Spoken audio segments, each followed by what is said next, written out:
Qué curioso es el México de la oposición.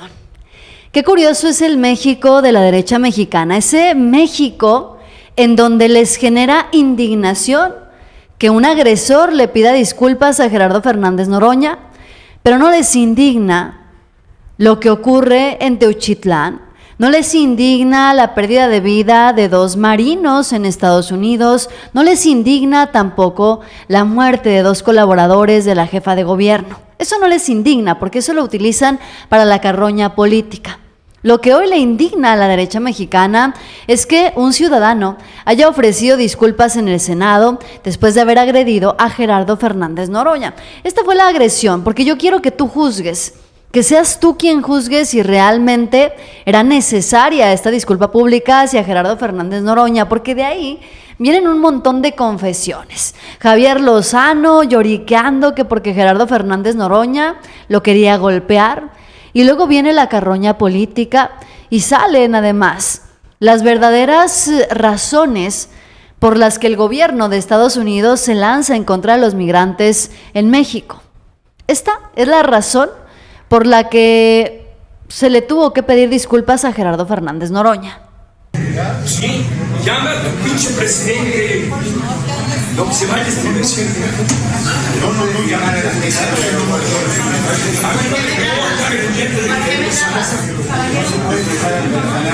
se puede grabar a nadie. Y podemos sacarlo. Ese fue el video que circuló ya hace algún tiempo, en donde un ciudadano desde el aeropuerto increpaba a Gerardo Fernández Noroña y le gritoneaba cuánta cosa se le antojó. Finalmente, el ciudadano se presentó en el Senado de la República a ofrecer una disculpa hacia Gerardo Fernández Noroña.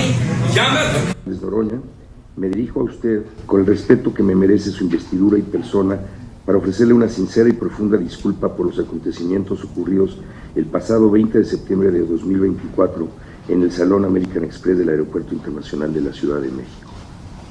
Reconozco que mis palabras y acciones fueron inaceptables y estoy consciente de que usted, como persona y presidente de la mesa directiva del Senado de la República, merece todo mi respeto. Mi comportamiento de ese día no tiene justificación, se aparta por completo de los principios que me han formado, no refleja los valores que guían mi vida personal, laboral y profesional, menos aún los del lugar en donde trabajo. Mi comportamiento ese día no tiene justificación. A lo largo de mi trayectoria profesional he mantenido una comunicación abierta con las autoridades de todos los gobiernos y niveles, independientemente de sus convicciones o el partido político al que pertenecen, para contribuir a construir un país en el que prevalezca la justicia, se respeten los derechos humanos y las libertades fundamentales. Estoy convencido que el diálogo, como lo... Fíjense, esta disculpa pública desde el Senado de la República generó indignación en la oposición, que por qué un ciudadano tendría que disculparse con Gerardo Fernández Noroña. De aquí se desprenden un montón de críticas y un montón de carroña política en contra de quien hoy es todavía presidente del Senado de la República. Yo te pregunto, antes de iniciar a ver a analizar la situación, ¿fue correcto que se pidiera una disculpa pública a Noroña por los hechos sucedidos? Escríbeme tu opinión aquí en los comentarios y mientras tanto te voy a mostrar el video en donde Javier Lozano dice que Gerardo Fernández Noroña lo quería agarrar a golpes. Cuando yo era secretario del Trabajo, yo la vi. Y me tocó ir en varias ocasiones, pero concretamente 2 ocasiones, una en el Pleno y otra en comisiones. A ver, tuvieron que intervenir mujeres del PAN y del PRI porque este güey me quería agarrar a madrazos, porque les dije en su cara lo que merecían. Le dije, ustedes salieron muy buenos para criticar, pero muy malos para legislar. Y cuando fui a comparecer por lo de Luz y Fuerza del Centro... Y quería resolver el tema a golpes. A madrazos. No sabes. No sabes el trato que me dio y yo siendo secretario de Estado. Aguanté vara, todo quedó en las cámaras, todo quedó en la televisión, pero todo el mundo sabe que este es un perfecto gañán. Que Noroña es un perfecto gañán y lo dice nada más y nada menos que Javier Lozano. Que porque Noroña lo quería golpear cuando él fue secretario de Estado. que porque Noroña lo agredió después de que fue a comparecer porque despidieron a cientos de trabajadores de Luz y Fuerza del Centro de la noche a la mañana, desaparecieron por completo esa fuente de trabajo, que porque Noroña lo quería golpear cuando se presentó a comparecer. A ver, era secretario de Estado de Felipe Calderón. La indignación y el enojo era de muchos. Te pregunto, ¿es comparable? ¿Es comparable la indignación en su momento de Noroña porque corrieron a los trabajadores de Luz y Fuerza del Centro, con la indignación hoy de la derecha mexicana porque alguien, un abogado prestigiado, insultó al presidente del Senado personalmente, de cerquita? ¿Es comparable? ¿Te parece bien que se haya ofrecido esa disculpa? ¿Crees que esto sienta un precedente de que tienen que parar las agresiones, de que tiene que parar finalmente la desinformación? La última palabra, como siempre, lo tiene el pueblo de México. Pero hay quien dice, desde Atypical TV, Javier Lozano, que Gerardo Fernández Noroña está abusando de su poder. Gerardo Fernández Noroña, el político morenista que ha forjado su carrera política en la confrontación y el insulto, obligó ayer a un ciudadano a que le pidiera perdón por ofenderlo. A ver, tú que eres abogado, ¿lo obligó? A mí si me dicen vaya a pedirle perdón, les digo chinguen a su madre todos, no otra voy. Vez. Es más, si te lamenté una vez, te la vuelvo a mentar. Yo también. Pero entonces, ¿por qué fue ese señor a pedirle disculpas? Esa es la gran pregunta. Esa es la gran pregunta. ¿A qué recurrieron? ¿A qué tipo de presión recurrió Fernández Noroña y sus abogados para obligar a este señor, a este abogado, a hacer el papel tan indigno que fue a hacer ahí? Reconozco que las palabras y acciones fueron inaceptables y estoy consciente de que usted, como persona, presidente de la mesa directiva de la República, merece todo mi respeto. Pues agradezco a Carlos Velázquez de León la disculpa pública por mucho que la seca. A ver, esto... ¡Qué poca madre! Y toda la indignación. ¿Por qué? Porque ellos no se disculpan. Ellos no se disculpan por mentir, no se disculpan por insultar, no se disculpan por difamar. Y hablando justamente de difamación, pues se siguen colgando de cualquier tragedia para aprovecharse. ¿Por qué? Porque así es la oposición. Porque no les ha quedado nada más que colgarse de las tragedias para sentirse relevantes. Hay varias cosas que en este momento, a las que México se está enfrentando en este momento. Una de ellas, por ejemplo, el impuesto que se quiere poner a las remesas. Bueno, pues resulta que Julieta Ramírez, senadora de Baja California, en una entrevista con los periodistas, le dio justo al clavo. ¿Cuáles son las razones del gobierno de Estados Unidos, de Donald Trump, para imponer un impuesto a las remesas cuando ya de por sí se paga un impuesto en Estados Unidos? Muy cruel. Pues es un poco... Pues una vez más, ante las crisis económicas, en este caso, por ejemplo, la antesala en que se encuentra Estados Unidos, ¿a quiénes se decide rescatar?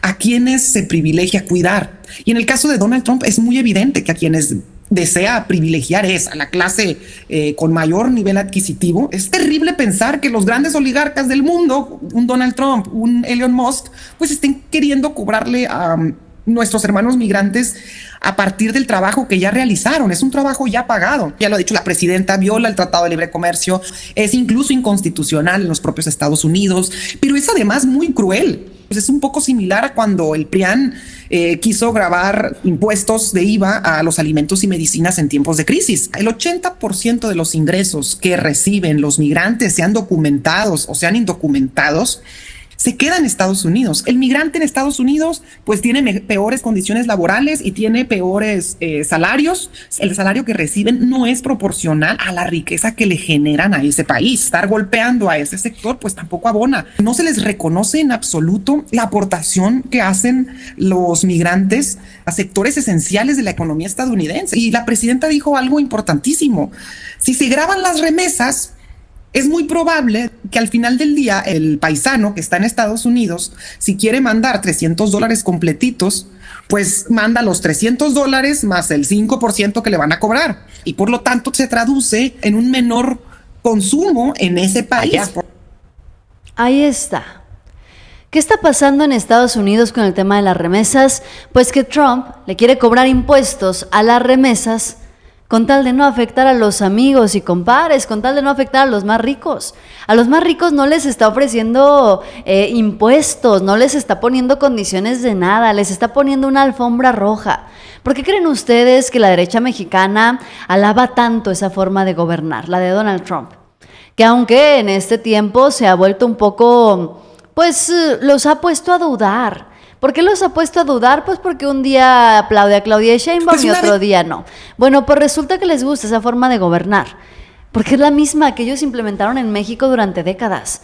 La manera de gobernar en donde se privilegiaba solamente a los más ricos, en donde aumentaban los impuestos del 10 al 15% y luego del 15 al 16%, pero con la condición de que los grandes empresarios pudieran condonar esos impuestos, que se pudieran zafar de esos impuestos, lo cual es evidentemente inadmisible, lo cual es totalmente inaceptable. En Estados Unidos, Donald Trump se quiere ir contra el pueblo de México. ¿Por qué? Contra el pueblo de México y contra los migrantes, porque no le está gustando y no quiere por ningún motivo el gobierno de Estados Unidos afectar a los grandes empresarios. Las campañas de agresiones continúan y hablando justamente de Baja California, pues resulta que el fin de semana armaron una carnita asada por parte de un periodista que fue despedido completamente en vivo. Él la organizó, ¿para qué? Para exigir la renuncia de Marina del Pilar, gobernadora, que en este momento se encuentra pues en el ojo del huracán. ¿Por qué? Porque le retiraron su visa. Luisa María Alcalde lanzó un mensaje para quienes andan organizando carnitas asadas. Para los que se dedican ahora a hacer carnitas asadas en Baja California, les decimos desde acá, desde el CEN de Morena, que respaldamos a nuestra gobernadora Marina del Pilar, la respalda el movimiento, la respalda el partido, pero lo más importante es que la respalda el pueblo de Baja California. Es una buena gobernadora querida por su gente.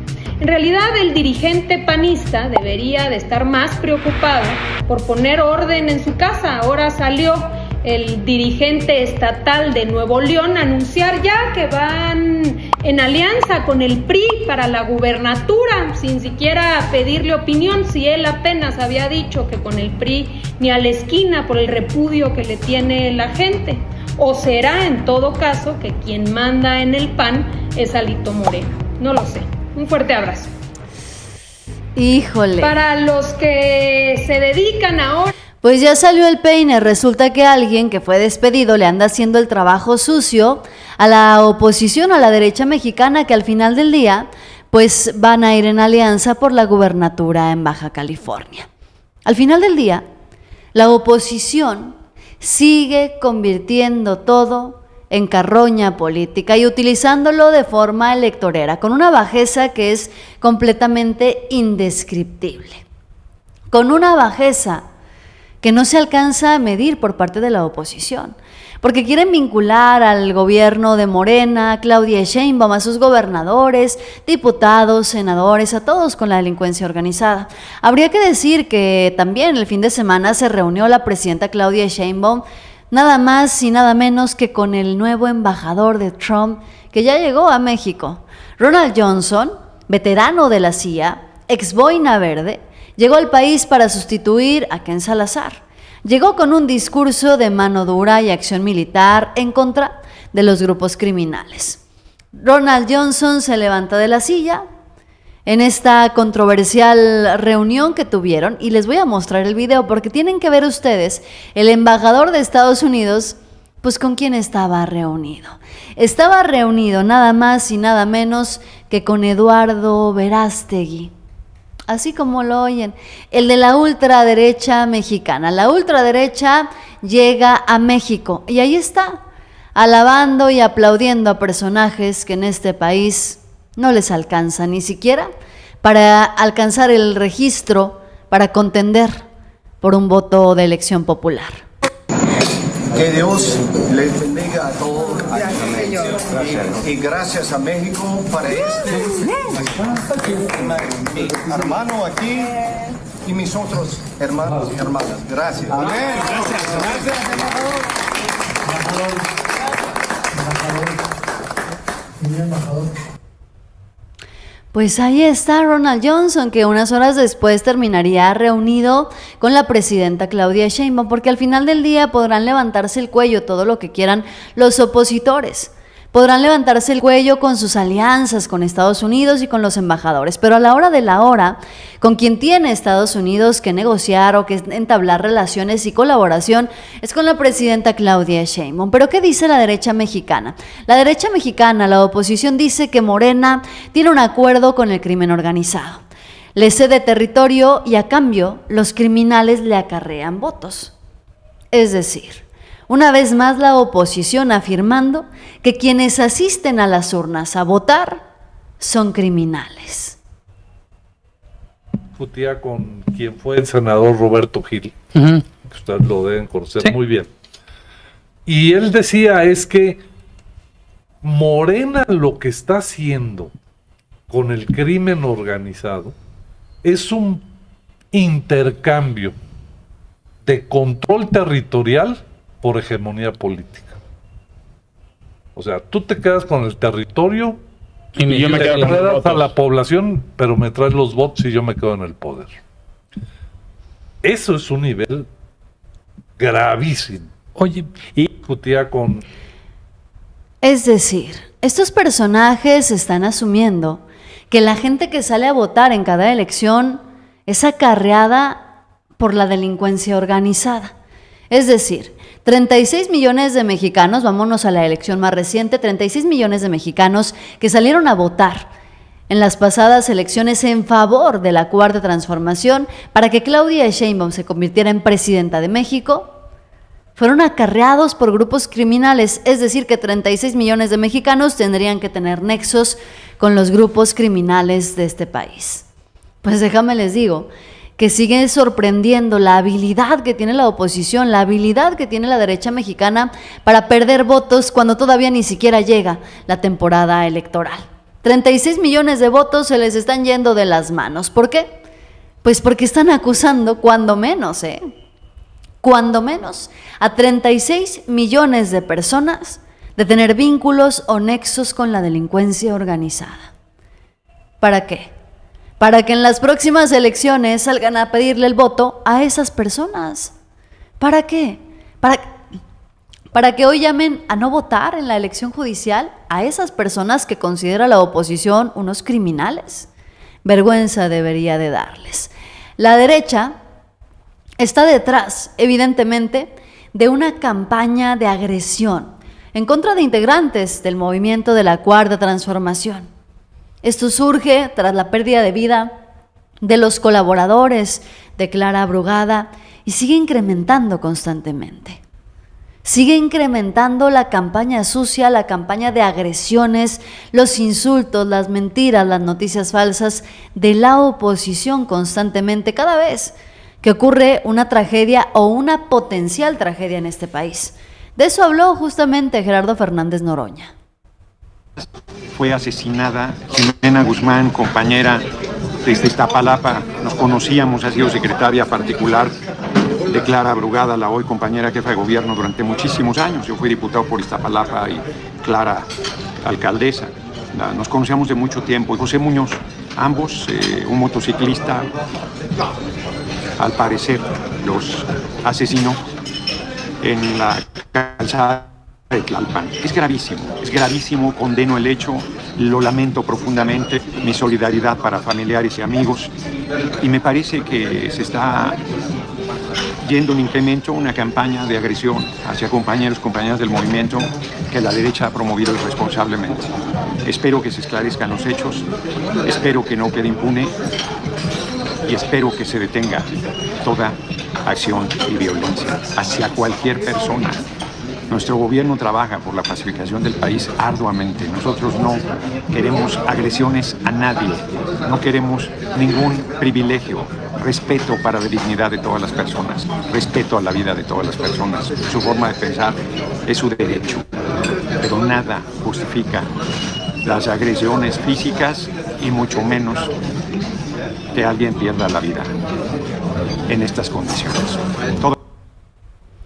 Pues ahí está. Y a mí me parece que se suma esta indignación de la constante necesidad de la oposición de sacar carroña política de cosas que no deberían.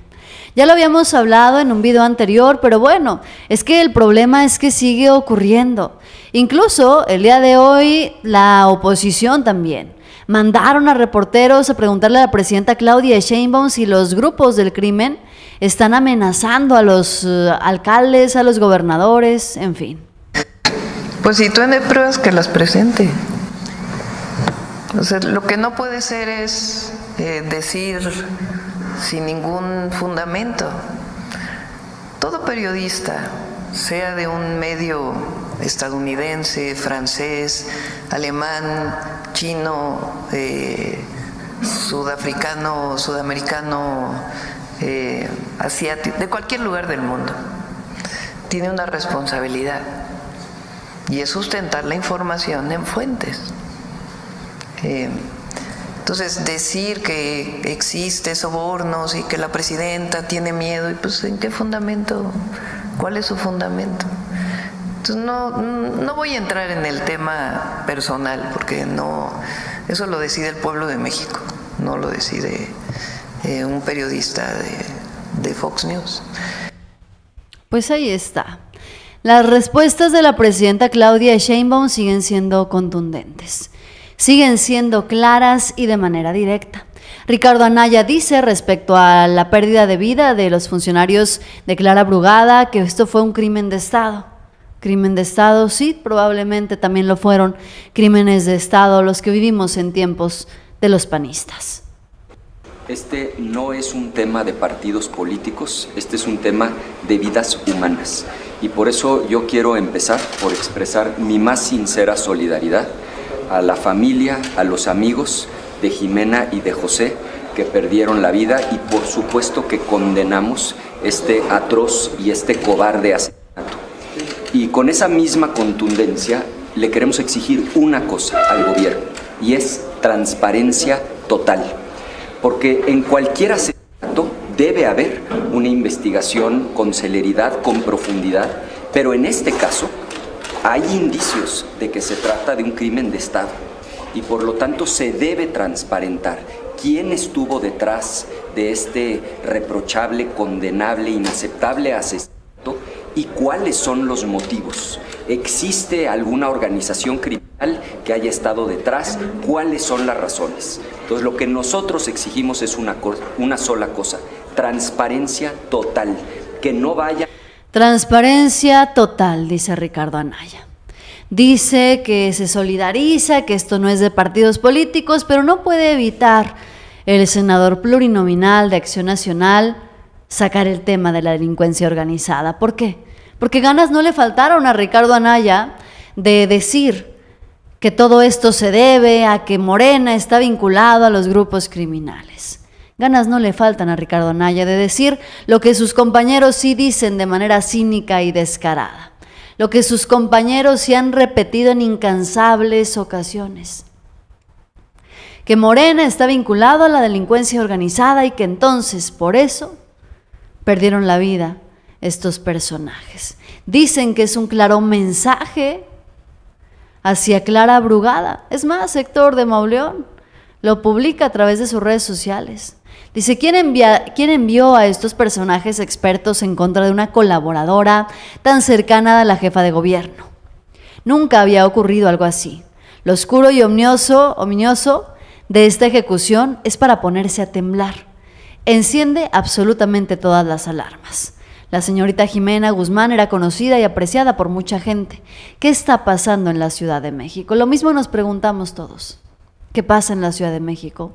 ¿Cuándo va a haber respuestas de este tema? Por supuesto que sí. Aquí el problema, el verdadero problema y lo que está detrás de todo esto es la manera en la que quieren sacar la carroña política de todos estos temas. La deshumanización en redes sociales es un espejo tal cual de lo que es la derecha mexicana, de quién es la oposición. Al final del día, una oposición derrotada, a la que no le queda nada más que sacar relevancia de las tragedias que ocurren en el país para sentirse importantes y para que alguien hable de ellos. Porque de otra manera no podrían hacer absolutamente nada. De otra manera siguen siendo irrelevantes. Ni el 5% les alcanzó en las urnas para presentar acciones de inconstitucionalidad. Ni siquiera el 5%. Y hoy sus mayores líderes son Lili Téllez, los opinólogos de Atypical TV y Ricardo Anaya, de los más sensatos. Imagínense ustedes, llegar a ese grado de bajeza en donde esos son los líderes políticos de la oposición. Vergüenza tremenda debería de darles a estos personajes. Una vergüenza profunda deberían de sentir en este momento. Ya nada más falta que digan que tras estas pérdidas lamentables del día de hoy y tras las disculpas públicas de Noroña a Noroña en el Senado, pues hay que cancelar la reforma al Poder Judicial. Quiero que me vayan dejando aquí sus opiniones y mientras tanto, bueno, lo prometido es deuda. Les dije que les iba a compartir en el transcurso del día, si ustedes querían, pues una lista en donde yo les platico por quién voy a votar en la próxima elección del Poder Judicial. Una elección histórica porque es la primera vez que el pueblo de México va a tener la oportunidad de decidir por única ocasión por quién quiere votar, por quién quiere votar para que esté en el Poder Judicial. Jamás se le había dado la oportunidad a las y los mexicanos de tomar ese tipo de decisiones. ¿Quién tomaba antes las decisiones? Pues simple.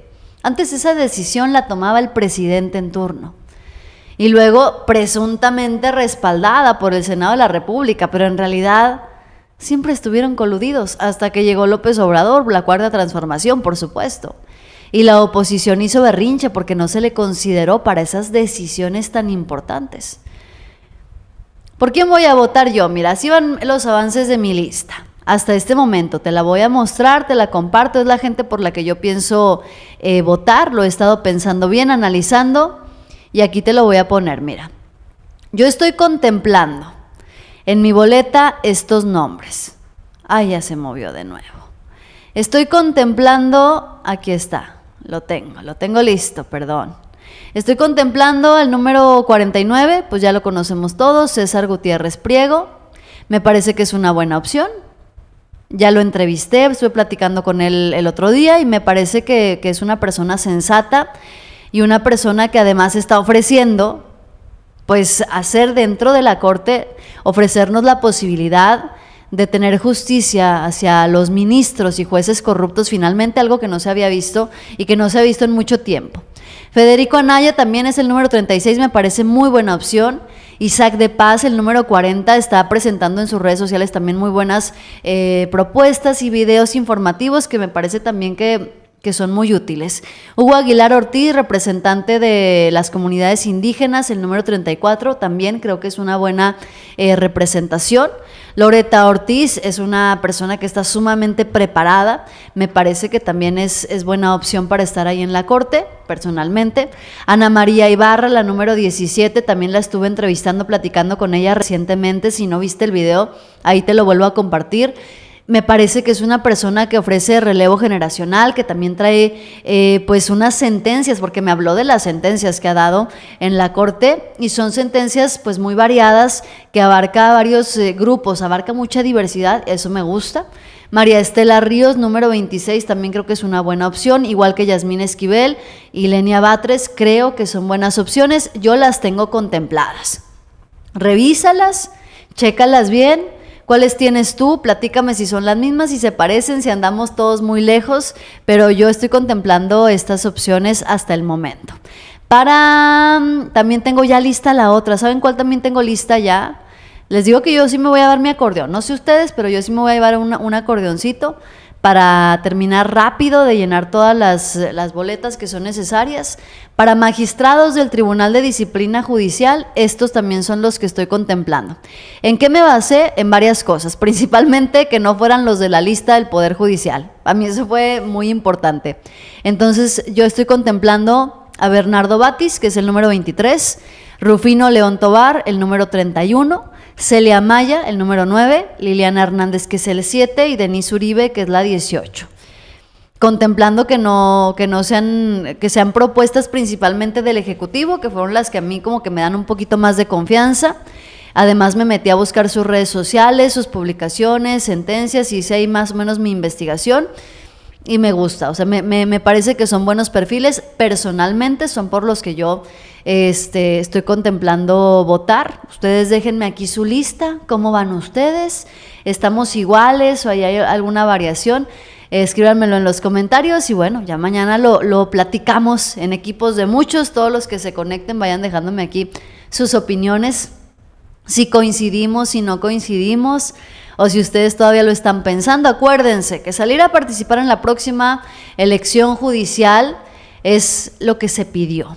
Lo que se pidió cuando se solicitó llevar a cabo el Plan C, y de no hacerlo le estaríamos haciendo el trabajo a Carlos Alarraqui, obedeciendo a Ricardo Salinas Pliego y ayudándole a la derecha mexicana, a la oposición, a salirse con la suya. Noticiosos, muchísimas gracias por acompañarme como siempre. Cairo, Lex, Silvia Tori, Ángel Man, mis colaboradores, mis moderadores, muchísimas gracias. Estoy leyendo ya y aquí estoy anotando también sus listas, sus números para revisar las sugerencias también, a ver si andamos igual o no.